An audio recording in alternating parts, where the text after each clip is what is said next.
You know those moments, right?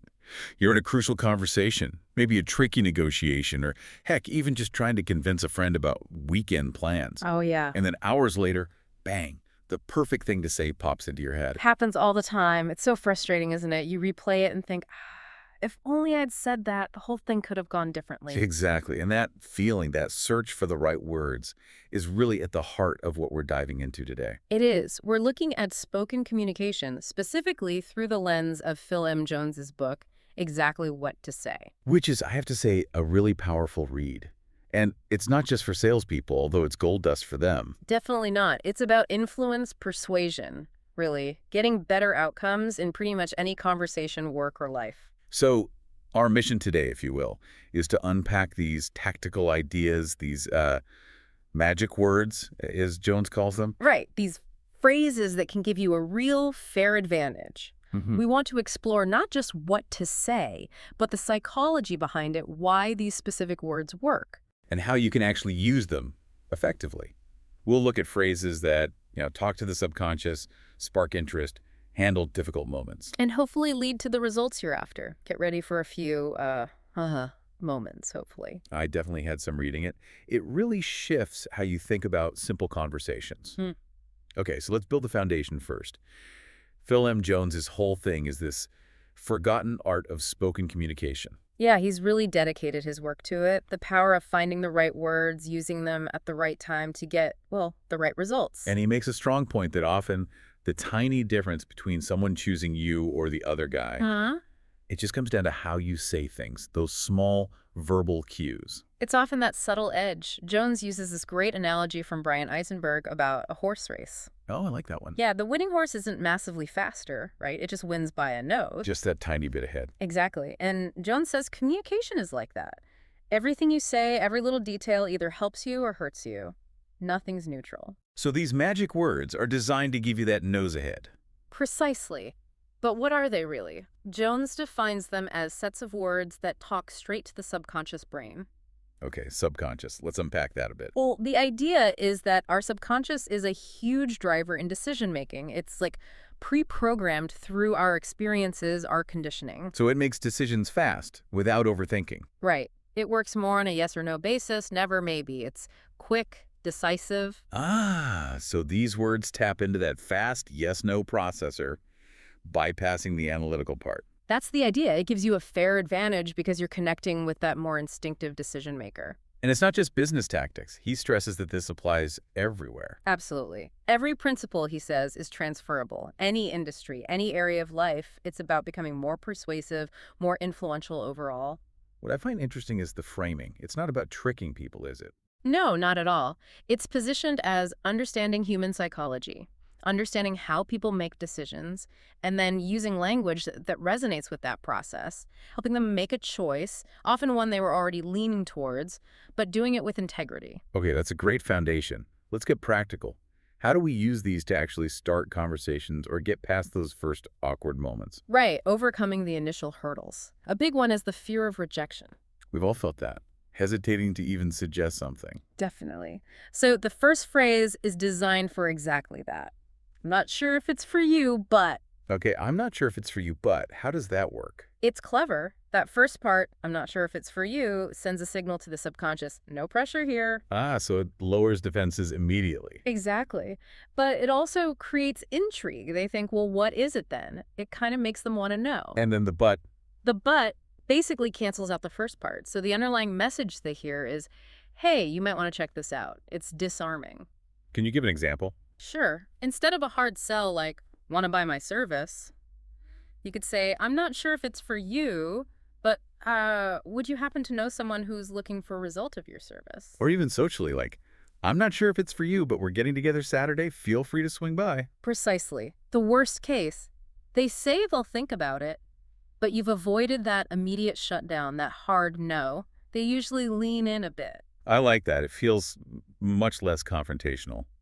What's another opener? Another really effective one is, How open-minded are you? Ooh, that's interesting. Why does that work? Think about it. Who wants to say they're closed-minded? Nobody. Everyone sees themselves as open-minded generally. Right. So when you preface a suggestion with that, you're immediately framing it in a way that makes it hard for them to dismiss without contradicting their own self-image. It sort of stacks the deck in your favor, doesn't it? For Right. maybe 50-50 odds to something much higher. Jones reckons 90-10 in your favor. It makes rejecting the idea of listening very difficult. They feel obligated to at least hear you out. So you could say, how open-minded would you be about trying this instead? Yeah, or would you be open-minded about just giving this a look? It taps into that desire we have to see ourselves positively and to have autonomy. It smooths the way for engagement. Okay, so we've opened the door, maybe got some curious, but then the objection hits. That wall. The dreaded objection, where conversations often stall or turn sour. Right. How do we handle that using these ideas? Jones has tools for this, right?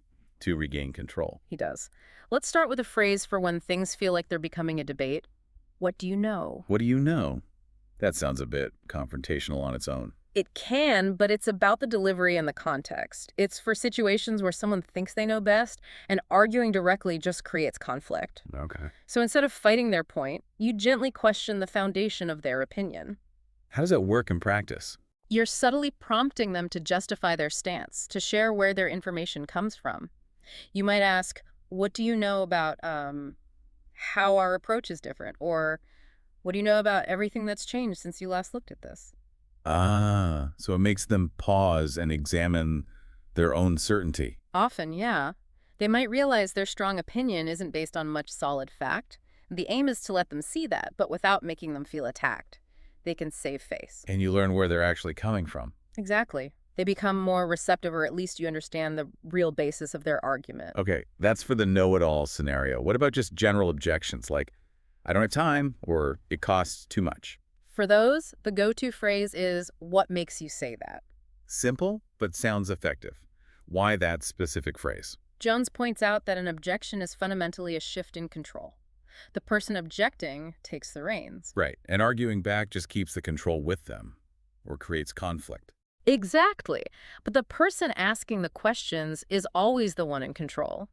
So what makes you say that puts the ball back in their court. It forces them to elaborate, doesn't it? To explain their reasoning. It does. It stops you from jumping to conclusions or starting an argument. You're genuinely trying to understand their perspective first, so they say, I haven't got the time. You calmly ask, what makes you say that? And they have to justify it. Maybe they reveal the real issue. Precisely. They take ownership of the statement and explain. It gives you the clarity needed to actually help them move forward. What if they just give a vague answer, like, oh, I just heard it somewhere, or I just feel that way? Does it still work? I think it still helps, because even pushing them to articulate that vagueness is useful. If they admit it's just a rumor or a feeling, you've surfaced the weakness of the objection. Yeah. You still regain control by asking the question, and they sound less convincing, even to themselves, perhaps. That makes sense. Okay, moving beyond objections. How do we tap into emotions? Get people motivated? Crucial stuff. Decision-making is deeply emotional. The phrase here is, how would you feel if? How would you feel if? Right, getting them to imagine the future state. Exactly. Motivation is just a reason to move, a reason to do something. And Jones highlights two main drivers: avoiding loss and achieving gain. And which is stronger? This is key. People work much harder to avoid a potential loss than they do to achieve a potential gain. Fear of missing out or losing something is incredibly powerful. So tapping into that is important. And remembering that decisions are emotional first. Absolutely. Things have to feel right before they make logical sense. How would you feel if lets them mentally time travel, experience the future emotions tied to a decision? So you could paint both positive and negative pictures. Yes, that contract is powerful. How would you feel if this decision got you that promotion? That's a gain. How would you feel if your competitor got ahead because you waited? That's avoiding a loss. Or combine them. Like, how would you feel if this time next year you were debt-free in your dream house? Perfect. That paints a vivid picture, linking a positive future to escaping a current negative. Jones calls it creating a truth worth changing for. And to make that mental picture even clearer. That's where just imagine comes in. Like telling a story. Exactly. Jones says every decision is made twice. First in the mind, hypothetically, and then in reality. If you can't mentally picture yourself doing something. The chances of you actually doing it are pretty slim. Right. So just imagine acts like flicking a switch. It opens up the image viewer in the subconscious. They can't help but picture the scenario you paint. It's like you're directing a little movie in their head. Pretty much. Yeah. Just imagine how things could look in 6 months if you do this. Or just imagine the look on your kids' faces when... You're letting their own imagination build a case for you. Yeah. Making it feel more real, more achievable. Exactly. Very powerful. Okay, so we've sparked emotion, painted pictures. How do we gently guide them towards a decision, towards the next step, especially past that common roadblock? I don't have time. Right. The time objection. The phrase for this is, when would be a good time? Simple, but how does it differ from just asking, when are you free? The subtle brilliance is in the assumption. It presupposes that there will be a good time. No one isn't really presented as an option. Ah, so it frames it as just a scheduling issue, not an if question. Yes, exactly. It acknowledges their busyness, but implies a solution exists.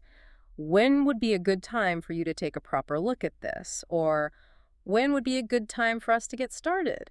It steers them away from the no time excuse before they even make it. Precisely. And a key follow-up tip Jones gives. When you meet at that agreed time, don't ask, so what did you think? Right, because that invites critique or negativity. Instead, ask, so what did you like about it? Starts them off on a positive track. Clever. Okay, what about following up when you suspect someone hasn't done what they said they would? That awkward call. Yeah, we dread those. The phrase here is a bit counterintuitive. I'm guessing you haven't got around to. Wait, you assume they haven't done it? Doesn't that sound negative? It seems like it, but it's actually a way to let them save face while preventing excuses. How so? If you open with the very excuse they might be planning to use, I haven't got around to it, they can no longer use it. Oh, that's smart. So they can't fall back on that excuse. Right. They either have to say, actually, I have done it, feeling proud, or they feel a bit embarrassed and quickly promise to get it done. So you'd call and say, hey, just checking in. I'm guessing you haven't got around to looking over those documents yet. Exactly. Or, I'm guessing you haven't got around to making a decision yet. You push for the negative, and they often rise to the positive, or at least commit to fixing it. That handles an awkward situation quite elegantly. Now, you mentioned simple swaps earlier. Yes. Small word changes with big impact. First, swap. Open questions versus assuming questions. Like asking any questions at the end of a presentation. Yeah. Jones says that can make people feel dumb if they don't have any, so they might just say no and leave, even if they're undecided. To avoid looking unprepared. Okay. The swap is, what questions do you have for me? Ah. Assumes they do have questions. Right. Makes it easier for them to either ask specific things, moving things forward, or to genuinely say no questions, which often signals they're ready to decide. Okay, that's swap one. What's swap two? Permission-based versus effortless information, like asking for a phone number. Can I have your number? Hmm. Feels a bit like asking for a favor can create resistance. Exactly. It feels like an invasion, needs permission. The swap is, what's the best number to contact you at? Much smoother. Yeah. Just assumes you'll be contacting them. And people usually just give it without thinking twice. It makes you wonder, doesn't it, how many phrases we use daily that accidentally create friction. It really does. Okay, let's talk about structuring choices. People hate feeling pushed into something. They want to feel like they made the final call. This is where you have 3 options comes in. Why 3? Is there magic in the number 3? Jones suggests it's a good rhythm, easy to follow, and it allows you to frame things while appearing impartial. As I see it, you have 3 options. And you structure those options strategically. Yes. You typically put your preferred option last, building up its value compared to the others. Can you walk through an example? Say, someone unhappy at work. Sure. Okay, as I see it, you have 3 options. First, you could start looking for another job entirely. It might take time, uncertainty. Second, you could do nothing, stay put, hope things improve. Or third, you could give this new project a try alongside your current role, see where it leads with minimal risk. And then you guide the choice. You follow up with something like, of those 3 options, what's going to be easier for you? Often the third option, your preferred one, now seems like the simplest, least resistant path. Nicely done. What about 2 types of people? That sounds polarizing. It is, and that's the point. Jones says our role sometimes is to be a decision catalyst, a professional mind maker upper. Polarizing choices make decisions easier. How does it work psychologically? When people hear there are 2 types of people in this world, their immediate internal reaction is, Okay, which one am I? They're waiting for the categories. And you present the categories to favor one outcome. Exactly. You make one choice clearly more desirable or logical. For instance, there are two types of people: those who leave their financial future entirely up to their boss, and those who take control and build their own. Oof. Makes it hard not to identify with the second type. Right. Or there are two types: those who judge something before trying it, and those who form opinions based on their own experience. It stacks the deck clearly. Okay, and for building connection quickly, especially with new people. I bet you're a bit like me. This one is surprisingly effective. Why a bit like me? It creates instant common ground. Conversation flows easier when there's perceived similarity. You state something you want them to agree with, prefaced by this phrase. Something reasonable, presumably. Yes, has to be relatable. I bet you're a bit like me. You work hard now because you know it pays off later. Or, I bet you're a bit like me, always juggling a million things. And when they nod or agree, You've built rapport, gathered a small piece of evidence about them, and crucially, made it harder for them to use that very thing as an excuse later. If they agree they're busy jugglers, the "I don't have time" excuse loses its power. it's like preemptively handling an objection while building connection. Sneaky, but Well, smart. it's effective. All right, let's shift to creating certainty and making people feel comfortable. Yeah. How about the if-then structure? This taps into really deep programming. We learn through conditional statements our whole lives, right? If you do your homework, then you can watch TV. It's hardwired. Totally. So, by creating an if scenario and linking it to a then outcome, people are highly likely to accept the connection. So you're essentially programming a belief. In a way, yes. If you decide to give this a try, then I promise you won't be disappointed. Or, if you stock this product, then I'm certain your customers will love it. It positions the outcome as almost guaranteed. Very hard to dismiss mentally. Okay.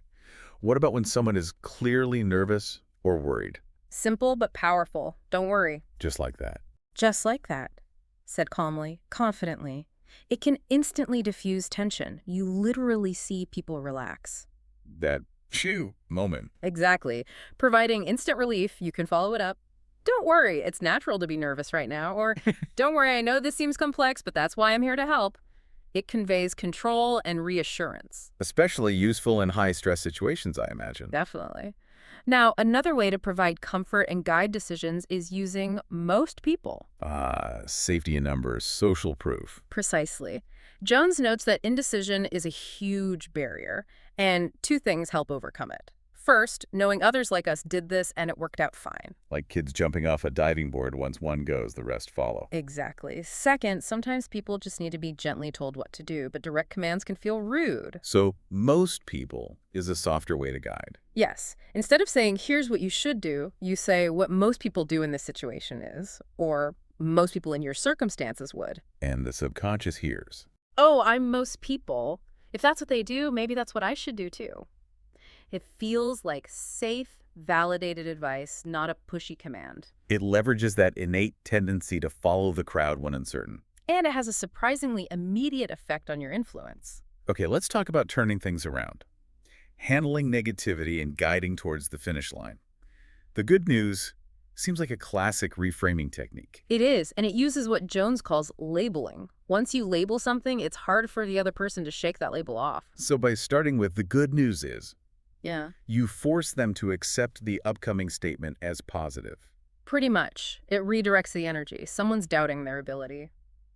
Look, the good news is we have loads of people who started just like you and became really successful. Or if they're resistant to change. Well, the good news is you already know the current way isn't working perfectly, right? So what's the harm in exploring this? It forces a forward-looking, optimistic perspective. Kills the negative vibe. Jones also mentions responding to excuses with, that's great. Yeah, it's a pattern interrupt. They give an excuse like, I tried that, it didn't work. You respond, that's great. You just found another way that doesn't work. Now we know to try something else.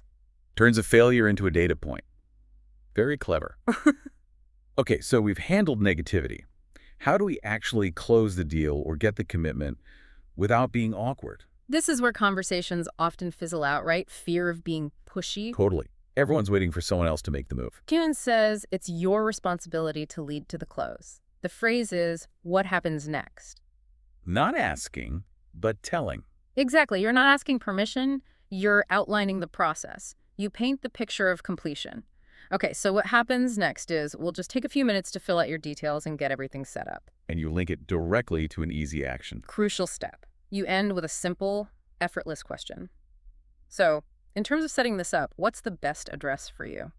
Makes the big decision feel like just answering a small, easy question. Precisely. The easier the question, the easier the yes to the whole thing. Let's get into some of the more advanced stuff. What if you get a flat no? How do you salvage that? Turning a hard no into a yes is tough. The first step is turning no into maybe. The phrase is before you make your mind up. Okay, so it's about keeping the door open. Exactly. When someone's clearly leaning towards rejecting your idea, this phrase pauses them. It asks them to just wait a second, allows you to introduce one more piece of information or perspective. Like saying, look, before you make your mind up, can we just make sure we've considered all the angles? Yes, or before you make your mind up, let's just quickly recap the details so you're clear on what you're saying no to. It gives them an out to reconsider without looking inconsistent. Buys you a bit more time and space.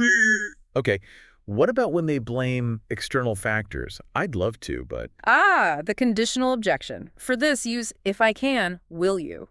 isolating the barrier. Right. You take their stated condition and ask if removing it would lead to agreement. It's a powerful way to test their sincerity. Give me an example. Your friend says they can't come out Friday because their car's broken. You say, okay, if I can pick you up and drop you home, then will you be ready by 7? Puts them on the spot. Or in business, the price is too high compared to competitor X. You ask, if I can match that price for you, then would you place the order with me today? Even if you can't match it, you learn something. Exactly. You find out if that was the real objection or just an excuse. You're still in control of the next step. Let's talk quantity. How do you nudge someone towards taking a bit more? Using the word enough. Jones says people actually like being guided on what's appropriate. This one felt almost too simple when I read it. It does, but think about it. You're deciding between, say, 2 or 3 items. Instead of asking 2 or 3, if I ask, would 3 be enough for you? The focus is only on the larger number, and enough implies sufficiency. I'd probably just say yes to 3. Most people do. In a shop, deciding between 4 apples or 8, ask, would 8 apples be enough? You'll sell more apples. It's a subtle nudge towards the higher quantity. Over many transactions, that just one more unit adds up significantly. Huge impact. Now, related to objectives, what if you don't get your main goal? The fallback plan. Exactly. Jones calls it the downsell, and the technique is just one more thing. Inspired by Columbo, the raincoat-wearing detective. the master. He'd finish questioning, turn to leave, then pause at the door. Oh, just one more thing. Catches them off guard. So you apply that when a meeting ends without commitment. Yes. You pack up, head for the door, seem resigned, then turn back. Oh, just one more thing. And you introduce something much smaller, much easier to agree to. Like asking them just to try a sample, or introducing them to someone. Or commit to a tiny order. Ask a simple favor, maybe a question that hints at scarcity. It keeps the dialogue open, ensures you don't leave completely empty-handed. Smart. Okay, final advanced technique. Asking for help, specifically referrals, using a favor. This is huge. Success rarely happens in isolation, right? Asking for a favor is powerful because people are generally wired to want to help. They usually say yes, or at least depends what it is. Exactly, and the best time to ask. Jones says it's right after they thank you. Why then? Because gratitude often stems from a feeling of indebtedness. They feel good about you, slightly obligated. That's the moment. Okay, so they say thank you. What's the sequence? You say, you couldn't do me a small favor, could you? Get their permission, then refine it. You wouldn't happen to know just one person who, like you, would really benefit from mention the thing they just thanked you for, and then silence. Let them search their mental Rolodex. Right. When they name someone, say, Steve. You confirm. Okay, Steve, don't worry, I don't need his details now, but who were you thinking of? Confirms the name.